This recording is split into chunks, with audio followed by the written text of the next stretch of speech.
Right, we can safely say that Assassin's Creed Shadows has bombed. Yeah, it's a big old bomb. So we've got some information to take a look at. This Assassin's Creed Shadows flops on Steam launch day. I've got updated information, updated charts, which we will take a look at. But not only that, it also rolled out a day one patch, and that removed the ability to deface Japanese religious sites, because the Japanese government was like, this is really like not okay. These are religious sites. What are you doing? Which is completely fair enough. I mean, I doubt, Ubisoft would be going around showing Muhammad anytime soon. So, yeah, you should probably respect him, I guess. I'm all for free speech, but you got to do it uniformly, right? But anyway, whatever. It is what it is. This is hilarious. So, we're going to take a look at this. Hit subscribe. If you're new here, do turn those bell notifications on. Let's take a look at this one first. So, this was done yesterday, but we'll take a look and we'll read it regardless because I've got the updated information. So, it will just make for still an interesting video, I think.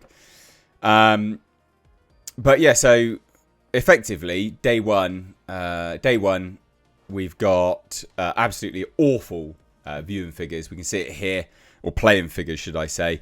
It's number 33. In terms of people playing it right now. So that's important. This is on Steam DB, and this shows who is playing what at any time. This is the Steam charts.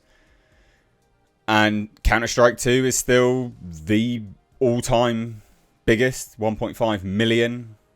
PUBG, Battlegrounds, 627,000. Dota 2, 587,000, and then it just kind of goes down from there. Monster Hunter Wilds, 349,000. I'm surprised that's not higher, actually. That's still huge, though. And we just scroll through, and down, and down, and down, and down. And then we get to number 33, Assassin's Creed Shadows, with 47,000. 47.6, if I'm being, super lenient on it. So day one, it released with 36. It was being played by, it was at the 36th point on the list, and it was being played by, approximately 41,000 it was being played by. You can see it there. So it's gone up a little bit. Not exactly a lot, though. It's not exactly a ton, is it? It's not huge. And that's not good overall. I mean, the all-time peak is just a fraction higher at 47,616. So that's the all-time peak. So we're just under that. Can it get to more? I don't know. This is its kind of like opening weekend, isn't it, right?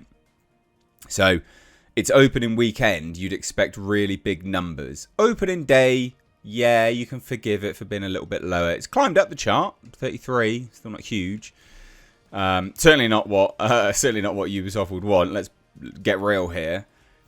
So it will go up a little bit this weekend, I think. I think it will probably crack 55, 60,000 all-time players on Steam. I'm guessing. That's me being super fair to it, which I don't need to be, obviously, but I think it'll probably do about. I think it'll do 55 to 60,000 this weekend.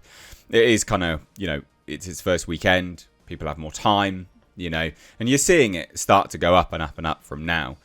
But that's still not great. These numbers aren't solid. They're not good numbers. I think, actually, I do think that Star Wars Outlaws.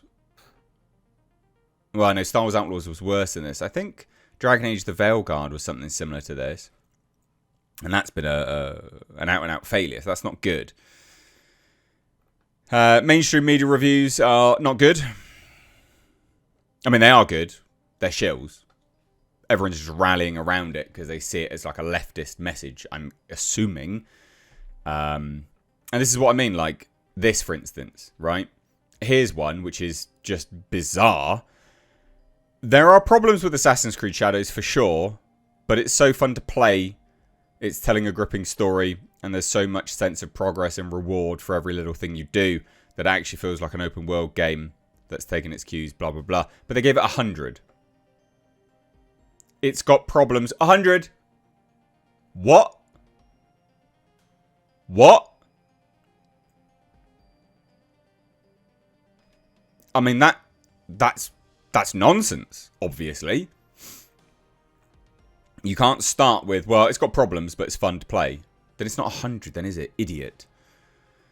There's been a lot like this. A lot. But it's got 81 on Metacritic. And it's just been a disaster from start to finish. It's been an absolute disaster. So this has been the day one patch. Again, just... I mean, it's good that they fixed it. But why would you even... Why?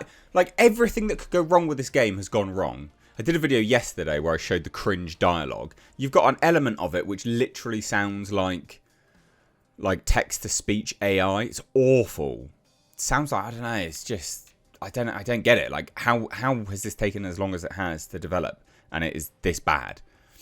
But literally everything that could possibly go wrong with this game has gone wrong, as you'd expect. So Assassin's Creed Shadows obviously finally launched, but it had a last-minute change, right? So reports confirm that Ubisoft has quietly issued a day one Assassin's Creed Shadows patch that specifically removes the ability for players to destroy or deface major items within Japanese shrine locations. And this is a direct response to the backlash from Japanese officials and, of course, the public, which is completely fair enough. Don't disrespect Japan. They've disrespected Japan enough, right? Like, they've disrespected it enough. Don't do it anymore. Like, geez, come on. So the patch, which Ubisoft has chosen not to highlight in its official patch notes beyond a brief acknowledgement, which is hilarious and telling, alters shrine interaction so that key objects like tables, racks, and altars can no longer be destroyed. This follows public concern raised by Japanese politician Hiroyuki Kada, who criticised preview footage showing players damaging shrine interiors. Kada's concern was echoed by the Japanese Prime Minister.